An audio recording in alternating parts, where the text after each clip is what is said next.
उस रात बेरमपुर गांव के लोग बहुत ही खुश थे और इस तरफ मेघना किसी सोच में डूबी थी।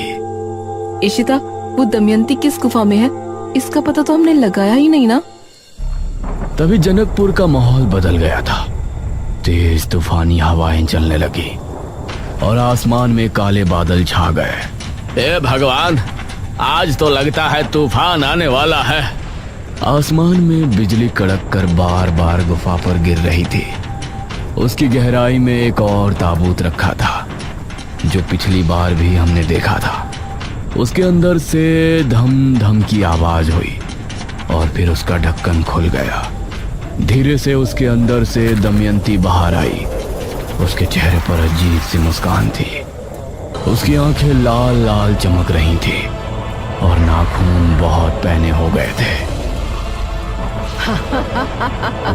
हम जाग उठे हैं, हम फिर से आजाद हो गए, आजाद हो गए हम। वो भयानक अंदाज में हंसती हुई गुफा से बाहर की ओर बढ़ गई। उसके चेहरे पर एक रहस्यमय मुस्कान थी जो आने वाले खतरे की तरफ इशारा कर रही थी। पिछले भाग में आपने देखा कि वह आदमी एक हड्डी छुपा लेता है और वह होशियार लड़का ये सब अपनी आंखों से देख लेता है। इसके बाद वह तुरंत वहां से निकल जाता है और फिर अगले दिन सुबह सुबह वह लड़का सीधे बाबा के पास पहुंचता है। बाबा, मुझे आपसे एक जरूरी बात करनी है। हाँ हाँ बेटा, जरूर बताओ, क्या बात है। लड़के ने बाबा को सारी बात बता दी। यह सब सुनकर बाबा कुछ देर तक सोचते रहे, फिर बोले, हाँ, मुझे उस आदमी पर पहले से ही शक था। जब हम सब जंगल गए थे तभी से उसके चेहरे पर एक अजीब सा डर था, इसलिए मुझे कुछ गड़बड़ लगी थी।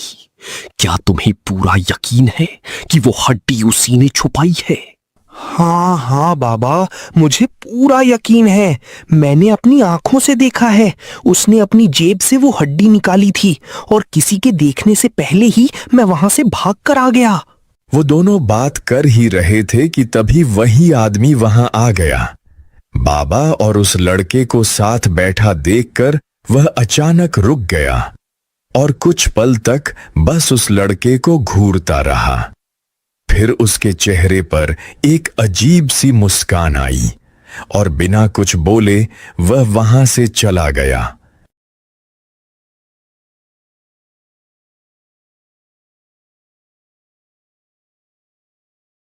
अब रात हो चुकी थी। पूरे गांव में अंधेरा फैल गया था। रात के लगभग 11 बज रहे थे। तभी वीराज सिंह गांव वालों को नियम याद दिलाने के लिए घर घर निकल पड़े। सभी लोग अपने अपने घरों में चले जाओ और सारी लाइटें बंद कर दो।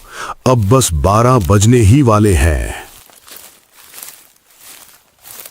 लेकिन उसी वक्त वह लड़का अपनी खिड़की से बाहर देख रहा था। तभी उसने देखा कि वही आदमी जिसने हड्डी छुपाई थी चुपके से अपने घर से बाहर निकला। वह इधर उधर देखते हुए ऐसे चल रहा था मानो किसी से छिप रहा हो। यह देखकर लड़के को कुछ गड़बड़ लगी। लड़के ने चुपचाप उसका पीछा करना शुरू कर दिया।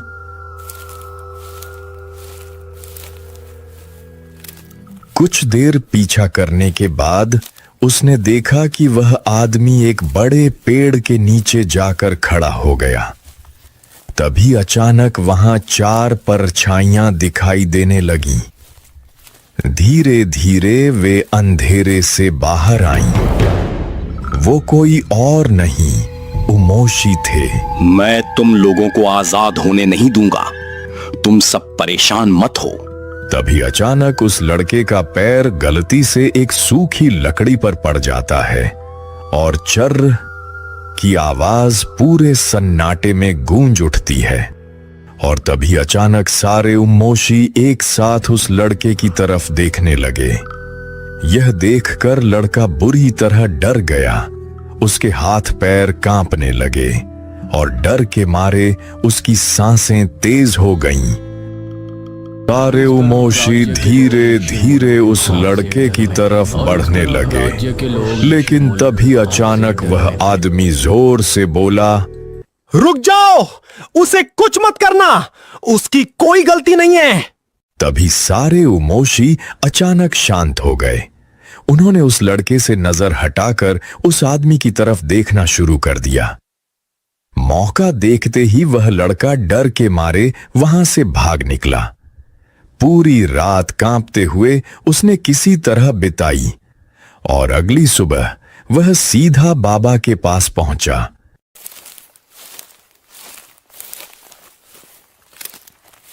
लड़का भागते हुए बाबा के पास पहुंचा और उसने पूरी बात बता दी। यह सब सुनकर बाबा हैरान रह गए। इसके बाद बाबा और गांव के सभी लोग उस आदमी के घर पहुंचे, लेकिन वहां कोई नहीं था। फिर पूरे गांव में उसे ढूंढा गया। हर गली, हर रास्ते पर तलाश की गई, लेकिन वह आदमी कहीं नहीं मिला।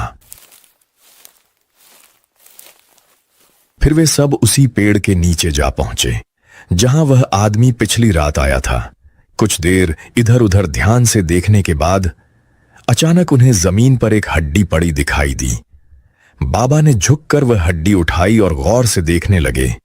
तभी उन्हें समझ आ गया कि यह वही हड्डी थी जो उस आदमी के पास थी।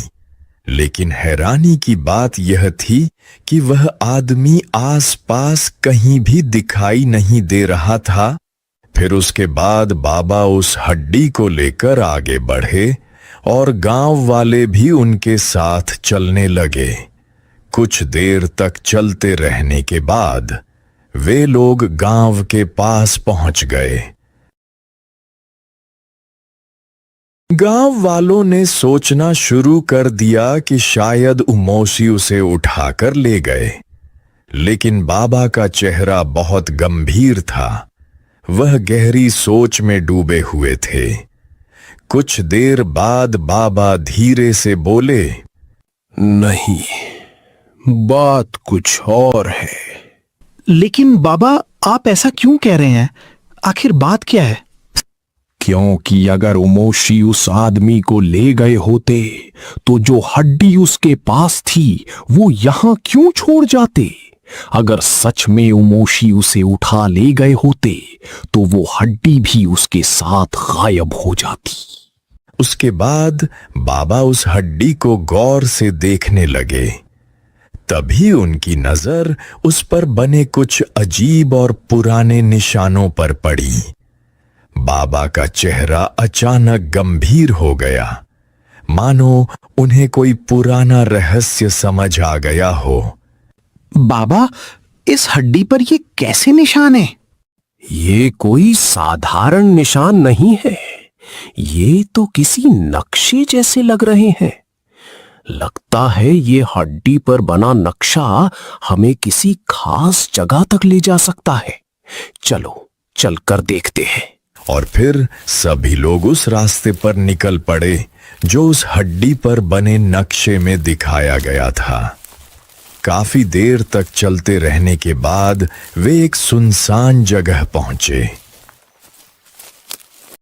वहां एक पुराना कुआं था और थोड़ा आगे जाने पर पत्थर की पुरानी सीढ़ियां दिखाई दी। फिर वे सब धीरे धीरे और आगे बढ़े। थोड़ा चलने के बाद उनके सामने एक और पुराना श्मशान दिखाई दिया। वहां कुछ आधी जली चिताओं के निशान अब भी पड़े हुए थे और चारों तरफ एक अजीब सा सन्नाटा फैला था। तभी बाबा की आंखें अचानक चौड़ी हो गईं, मानो उन्हें कोई बहुत बड़ा राज्य समझ आ गया हो।